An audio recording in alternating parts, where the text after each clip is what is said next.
Hello and welcome to world affairs. मैं हूं प्रशांत धवन और इस वीडियो में हम बात करने वाले हैं G7 समिट 2021 के बारे में, जो हाल ही में होस्ट किया है यूनाइटेड किंगडम ने। नाउ यहाँ पे आप देखोगे ये इमेजेस है इसकी, और बाय द वे 2022 का जो G7 समिट है इसके बाद ये होस्ट करेगा जर्मनी। अब यहाँ पे आप पूछोगे कि क्या भविष्य में भारत भी G7 का समिट होस्ट करेगा। देखिए, सिंस भारत G7 का एक मेंबर है नहीं, फुल फ्लेजेड मेंबर है नहीं, हमको काफ़ी बार एज ए गेस्ट यहाँ पे इनवाइट किया जाता है, तो भारत अभी के लिए तो लगता नहीं है कि G7 समिट भविष्य में होस्ट करने वाला है। खैर, अभी हाल ही में जो समिट हुआ यहाँ पे वर्ल्ड लीडर्स मिले। नाउ इस बार के G7 समिट में आपने नोटिस किया होगा कि जो प्रॉपर G7 कंट्रीज हैं उनके अलावा भी कुछ वर्ल्ड लीडर्स को यहाँ पे इनवाइट किया गया था। फॉर एग्जांपल यहाँ पे आप देख पाओगे स्कॉट मॉरिसन। ऑस्ट्रेलिया एक G7 कंट्री नहीं है, फिर भी इनके प्राइम मिनिस्टर यहाँ पे है। और यहाँ पे आप देख पाओगे ये है official proper members of the G7 group. Canada, France, Germany, Italy, Japan, United kingdom और यूएसए। यूरोपियन यूनियन भी यहाँ पे पार्टिसिपेट करता है। नाउ ये तो हो गए परमानेंट मेंबर्स। इनके अलावा 4 एडिशनल कंट्रीज को भी यहाँ पे इन्वाइट किया गया था। ये देश हैं ऑस्ट्रेलिया, इंडिया, साउथ कोरिया और साउथ अफ्रीका। सभी कंट्रीज के जो लीडर हैं ये यहाँ पे है। यहाँ पे आप देख पाओगे साउथ कोरिया के प्रेसिडेंट मून जाए इन G7 समिट में इन कॉर्नवॉल जगह है यूके में जहाँ पे समिट हुआ। और यहाँ पे आप देख पाओगे सिरिल रामाफोसा साउथ अफ्रीका के। मगर नरेंद्र मोदी जी फिजिकली यहाँ पर प्रेजेंट नहीं थे, ये वर्चुअली यहाँ पे प्रेजेंट थे। मतलब कि इंडिया ने पार्टिसिपेट किया मगर हमारे प्राइम मिनिस्टर यूके नहीं गए, क्योंकि भारत में अभी भी कोविड-19 को लेकर स्थिति काफ़ी खराब है। और यहाँ पे आप देख पाओगे इस तरीके से भारत ने अपनी बात रखी है और अपने आइडियाज़ प्रेजेंट किए हैं G7 के सामने। और यहाँ पे एग्जाम पर्सपेक्टिव से ये भी जान लो कि इस बार के G7 समिट का एक थीम भी था। थीम है यहाँ पर build back better. This is very important for exam perspective, और ये तो है यहाँ पर मेन थीम।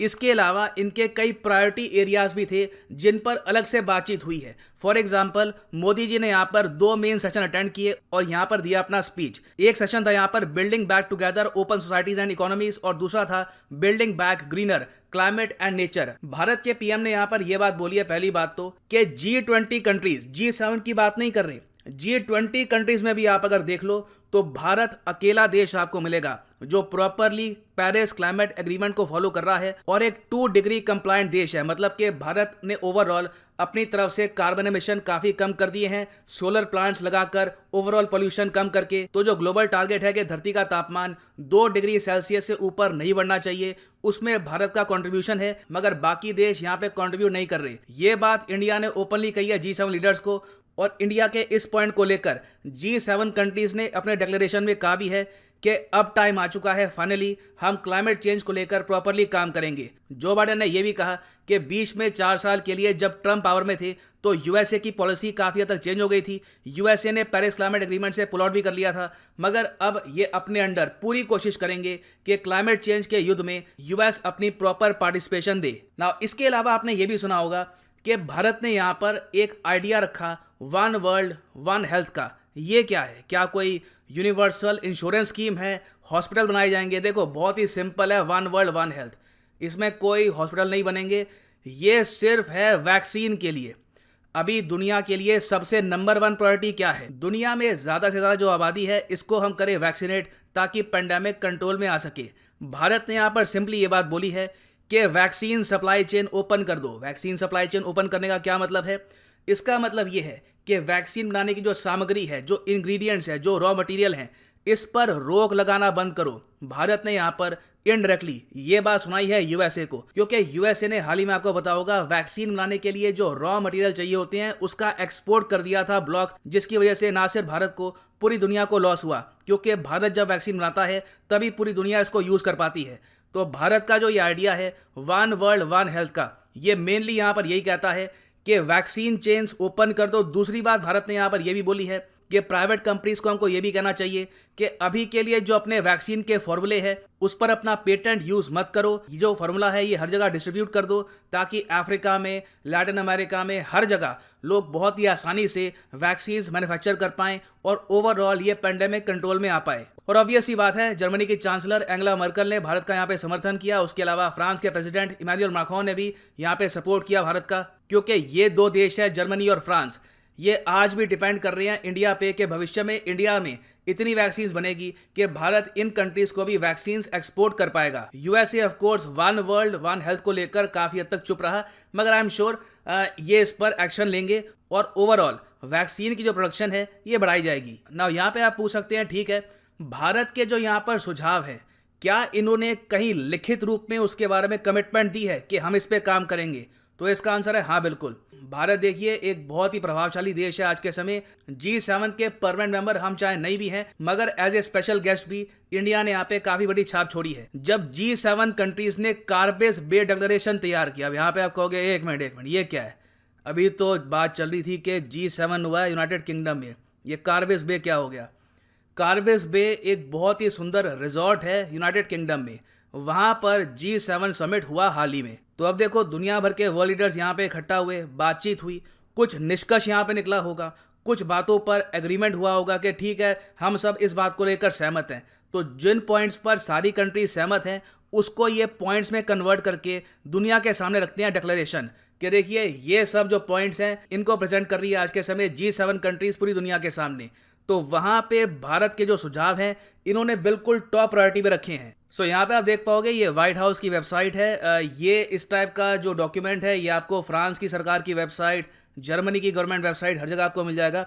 यहाँ पे लिखा है कार्बेस बे G7 समिट और ये इसका डिक्लेरेशन है। यहाँ पर मेन बात यहाँ पे सबसे ऊपर लिखी है भारत के सुझाव के बाद, वन वर्ल्ड वन हेल्थ।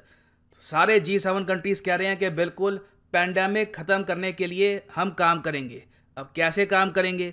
देखिए यहाँ पे इन्होंने कमिटमेंट दी है कि 2022 तक सारी G7 कंट्रीज मिलकर 1 बिलियन वैक्सीन्स प्रोड्यूस करके दिखाएंगी।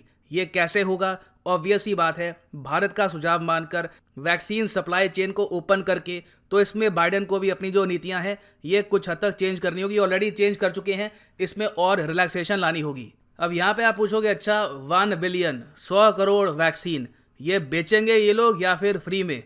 डोनेशन की बात चल रही है, ये बात कंफर्म कर दी है बोरिस जॉनसन ने, जो पीएम है यूके के। ये कह रहे हैं कि G7 कंट्रीज मिलके डोनेट करेगी 1 बिलियन कोविड-19 वैक्सीन। अब यहाँ पे आप कहोगे भारत का नुकसान हो गया, यहाँ पे नहीं, भारत बेचेगा, भारत G7 कंट्रीज को बेचेगा। उसके बाद जब ये वैक्सीन इनके पास आएगी तब ये फ्री में वैक्सीन प्रोवाइड करेंगे अफ्रीका को, लैटिन अमेरिका को और उसके अलावा दुनिया भर में और गरीब देशों को। तो ये देखिए भारत के लिए मैं कहूँगा एक काफ़ी पॉजिटिव न्यूज़ है। हम लोग चाहेंगे कि पेंडेमिक कंट्रोल में आए और जल्द से जल्द वर्ल्ड इकोनॉमी वापस खड़ी हो, तो ये मैं कहूँगा काफ़ी पॉजिटिव स्टेप है। नाउ फिर बात आती है क्लाइमेट चेंज की, उसके बारे में क्या बोला? थर्ड पॉइंट यहाँ पे आप देख पाओगे उसका है प्रोटेक्ट आवर प्लैनेट। यहाँ पर कह रहे हैं कि ग्रीन रेवोल्यूशन शुरू करने की जरूरत है। ग्रीन रेवोल्यूशन में ये लोग कह रहे हैं कि हम जॉब्स क्रिएट करेंगे, एमिशंस कट करेंगे और पूरी कोशिश करेंगे कि ग्लोबल एवरेज टेम्परेचर ज़्यादा राइज ना करे। ना प्रॉब्लम यहाँ पर ये आती है कि ये सब काफ़ी बार वादे होते हैं और खोखले वादे होते हैं, इसको लेकर कोई बाइंडिंग एग्रीमेंट नहीं है, कोई रेजोल्यूशन नहीं है, कोई लॉ नहीं बनाया कि अगर कोई कंट्री क्लाइमेट चेंज के अगेंस्ट काम नहीं करेगा तो पेनल्टी लगाएंगे उसको। ये अभी भी मैकेनिज्म है नहीं, तो लगता नहीं है कि इस समिट के ख़त्म होने के बाद जो बाकी देश है जेन्युइनली इस पर कुछ काम करेंगे। मगर एक इंटरेस्टिंग बात यहाँ पर यह थी कि यहाँ पर कार्बेस बे डिक्लेरेशन में कई बार चाइना का मेंशन किया गया। यहाँ पे अगर मैं आपको दिखाऊं तो आप देख पाएंगे सबसे पहले तो चाइना के बारे में यहाँ पर यह लिखा है कि कोविड-19 पैंडेमिक शुरू कहाँ से हुआ, इसका ओरिजिन क्या है, इस पर G7 कंट्रीज प्रॉपरली स्टडी करेगी और हम चाहते हैं प्रॉपर ट्रांसपेरेंट जांच पड़ताल हो जहां पे हमको पता लग सके कि कोविड-19 के ओरिजिन क्या है। फिर देखो यहाँ पे इन्होंने बोल्डली चाइना की आलोचना करी है उइगुर मुसलमानों के इशू को लेकर। मुझे बड़ा अजीब लगता है कि एक बार को पाकिस्तान, ईरान और कई और जो देश है ये सब चाइना की आलोचना नहीं कर रहे, मगर G7 कंट्रीज ओपनली आकर ये कह रही हैं कि शिंगशांग प्रोविंस में जो ह्यूमन राइट्स का अब्यूज़ हो रहा है, जो चाइना वहाँ पे उइगुर मुस्लिम्स के साथ कर रहा है, ये गलत है। हम यहाँ पे चाइना को कहते हैं कि जल्द से जल्द ह्यूमन राइट्स वायलेशन जो यहाँ पे हो रही है इसको रोके और जो फंडामेंटल फ्रीडम्स हैं इन लोगों की ये रिस्टोर की जाए। उसके अलावा इन्होंने यहाँ पर यह भी कहा है कि हम काफ़ी हद तक चिंतित हैं कि आज के समय साउथ चाइना सी में क्या हो रहा है। हम हर देश को ये कहेंगे कि यूनिलैटरल अटेम्प्ट ना करे। तो पूरे डिक्लेरेशन में आपने देखा चाइना का कई बार मेंशन हुआ है कोविड-19 के इशू को लेकर, मुस्लिम्स के इशू को लेकर। उसके अलावा देखिए एक और बहुत ही इंपॉर्टेंट स्टेप यहाँ पे चला है यूएसए ने, यूएस लीड कर रहा है स्टेप को और G7 कंट्रीज फॉलो करेगी इसको। यहाँ पर जो बाइडन कह रहे हैं कि मैं बेल्ट एंड रोड इनिशिएटिव, जिसका एक कंपोनेंट है China Pakistan economic corridor CPEC, इसको काउंटर करूंगा। इसको रोकूंगा तो नहीं, रोक तो सकते नहीं है, मगर इसके एक ऑल्टरनेटिव में यूएस और G7 कंट्रीज मिलकर बनाएंगी ग्रीन इंफ्रास्ट्रक्चर प्रोजेक्ट्स का फंड। ना यहाँ पे आप पूछोगे बेल्ट एंड रोड इनिशिएटिव है क्या, मतलब काउंटर किसको कर रहे हैं ये? देखिए, बेल्ट एंड रोड इनिशिएटिव कुछ नहीं है। मान लो आपका खुद का देश है, छोटा सा देश अफ्रीका में, अचानक से चाइना के यहाँ पे लोग आएंगे, एम्बेसडर आएंगे, मिनिस्टर आएंगे, वो कहेंगे ये आपके सामने एग्रीमेंट, इसको साइन कर लो, इसमें लिखा हुआ है कि अब आप पार्ट बन चुके हो बेल्ट एंड रोड इनिशिएटिव के। साइन कर लिया आपने, कंग्रेचुलेशंस हो गई। उसके बाद चाइना अब ये कहेगा कि देखिए अब आपके सामने ऑप्शंस हैं, देश तो आपका लग रहा है बिल्कुल बर्बाद, कुछ तरक्की आपने कभी करी नहीं है, हमसे लोन लो और उस लोन से अपने देश में सड़कें बनाओ, रेलवे बनाओ, जो आपको बनाना है बनाओ, और हाँ, जो ये कंस्ट्रक्शन है ये करेगी चाइनीज कंपनीज। यही है belt and road initiative. China of course ये सब करता है डेवलपमेंट की आड़ में कि हम तो जोड़ना चाहते हैं एशिया को यूरोप से, जबकि रियलिटी में चाइना आज के समय अपने जो फॉरेक्स रिजर्व है इसका इस्तेमाल करके कंट्रीज पर अपना जो इन्फ्लुएंस है ये बढ़ाना चाहता है। तो इसको काउंटर करने के लिए जो बाइडन ने ये कहा है कि G7 कंट्रीज खुद अपना एक $40 ट्रिलियन का एक पैकेज अनाउंस करेंगी, जिसमें जो ये छोटे देश हैं इनको G7 कंट्रीज कहेगी कि हमसे लोन लो, हमसे यहाँ पे लोन लो, तुमको जो बनाना है, बंदरगाह बनाना है, सड़कें बनानी है, वो हम बनाएंगे, और इस तरीके से बनाएंगे कि कार्बन एमिशंस भी यहाँ पे एमिट ना हो, मतलब कि environment friendly, climate friendly infrastructure यहाँ पे बनाया जाएगा। ना यहाँ पे आपका क्वेश्चन आएगा कि क्या भारत भी इसको ज्वाइन करेगा? देखिए, भारत की विदेश नीति बहुत सॉफ्ट है, चाइना को लेकर बहुत आराम आराम से हम कदम रखते हैं। इस केस में भी देखो यही हुआ है। जो ये इंफ्रास्ट्रक्चर प्लान है BRI को काउंटर करने का, जब पूछा गया भारत से कि क्या आप इसको ज्वाइन करोगे, भारत ने यहाँ पर यह कहा है अभी हम स्टडी करेंगे इसको। हमने ये कहा कि अब इसको हम स्टडी करेंगे, जबकि बाकी देश कह रहे हैं फुल सपोर्ट है हमारा। बाकी जो देश है फ्रांस, UK, जर्मनी, वो कह रहे हैं बिल्कुल फुल हम सपोर्ट करेंगे USA को।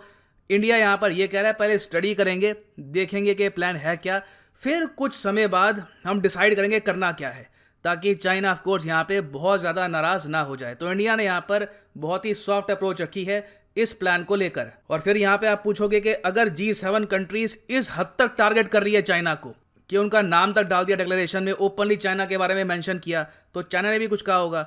इन्होंने एक लाइन बोली यहाँ पे, बस इन्होंने ये कहा कि जो ये छोटे छोटे ग्रुप है ना, G7, ये आज के समय दुनिया पे राज नहीं करते।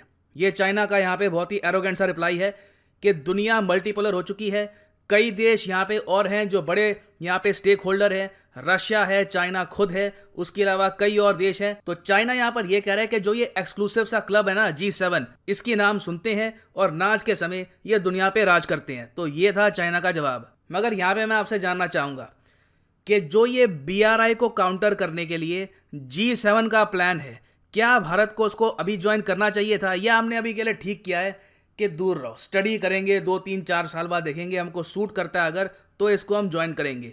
लिखिएगा इसके बारे में कमेंट सेक्शन में। I am sure all of us would like to know your answer. और हाँ, आपको अगर इस लेक्चर की प्रॉपर PDF चाहिए, डिक्लेरेशन के जो आपको कटआउट्स चाहिए, तो इसके लिए टेलीग्राम ऐप पर जाओ, यहाँ पे सर्च करो @धवन सर, और ये जो चैनल है इसको ज्वाइन कर लेना। यहाँ पर इस वीडियो की जो PDF है वो भी मैं शेयर कर दूंगा। और मैं ये भी ऐड कर दूं कि आज के समय अनअकैडमी का एक बहुत ही स्पेशल कॉम्बो ऑफर चल रहा है। इस ऑफर में अगर आप अनअकैडमी का UPSC कोर्स लेते हो तो आपको 20 किताबें मिलेंगी, प्रिंटेड मटेरियल मिलेगा, आपको एक टेस्ट सीरीज भी मिलेगी, और ये अपने आप में मैं कहूँगा महा ऑफर है ऑफ अनअकैडमी।